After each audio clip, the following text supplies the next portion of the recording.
Hello, I'm Harry Riley. Welcome to Harry's 10-Minute Tales. This is called Buried Alive by Harry Riley. Joe and I were brothers, right until that fateful night when I killed him. I had never thought of Joe as truly evil. I am Mark, the sensible one. But he knew all the angles, and I liked him for that. We got into many scrapes together as we were growing up in that rambling old mansion called Dashwoods. By the time we were in our late teens, Dad despaired of Joe ever growing up and settling down. He was forever being called to the local Nick to bail my errant brother out of some scrape or other. And later Joe's gambling and womanising drove him deeper into crime. It was about this time that our father went to see our family lawyer. He made no secret he was changing his will, leaving everything to me. Our mother died whilst we were quite young, so my brother lost her calming influence. There was nothing I could say to console Joe about the will, except to insist he would always have a home at Dashwoods. I promptly forgot about it after that. My needs are simple, and I never yearned for excitement and the high life. Joe, on the other hand, liked nothing better than mixing with the rich and famous. And one night, against my better judgment, Joe persuaded me to accompany him to a famous nightclub, insisting I should have some fun before it was too late.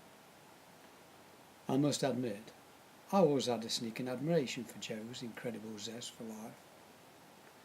To cut a long story short, the night was a disaster. Somebody spiked my drink, and I have no memory of what happened later that night. The events that followed were to be the death of our father, but with Joe's help I was later to escape from jail and go on the run, hiding from the police. It transpired I had got into a drunken argument in the nightclub, and in front of several witnesses had threatened to kill someone at the bar. This man was later found bludgeoned to death in an alley, and the killer, matching my description, was seen whacking the body with a golf club. This implement was found at the scene bearing my fingerprints.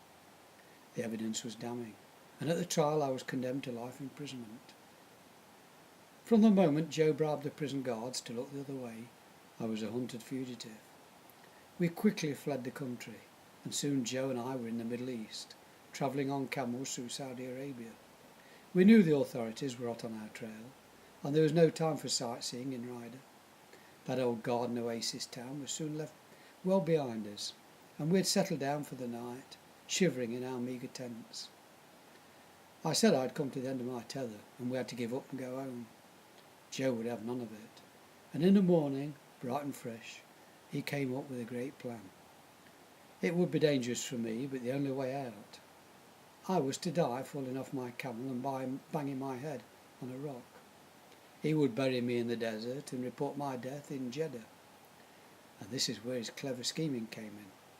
I would be buried alive in a deep hole, left with water and a pipe providing air. We would collect the necessary items in Jeddah and return to the desert. After making his report of my death, he would come back and free me. I would have enough water to last several days. It was risky, but it seemed the only solution. I had to trust my brother. And as we travelled together in adversity, there was no one else to know or to interfere. Joe said the plan was faultless. It was he who had rescued me from prison, so I didn't doubt him. The plan was put into place, and the two of us rode out to a quiet spot in the desert. The large coffin hole was created with a board placed above my head to prevent subsidence, and a pipe inserted with a simple filter in the top, just above ground level. I had food and water and was comfortable. Over a week later, starving and my water gone, I realised my brother had left me to die.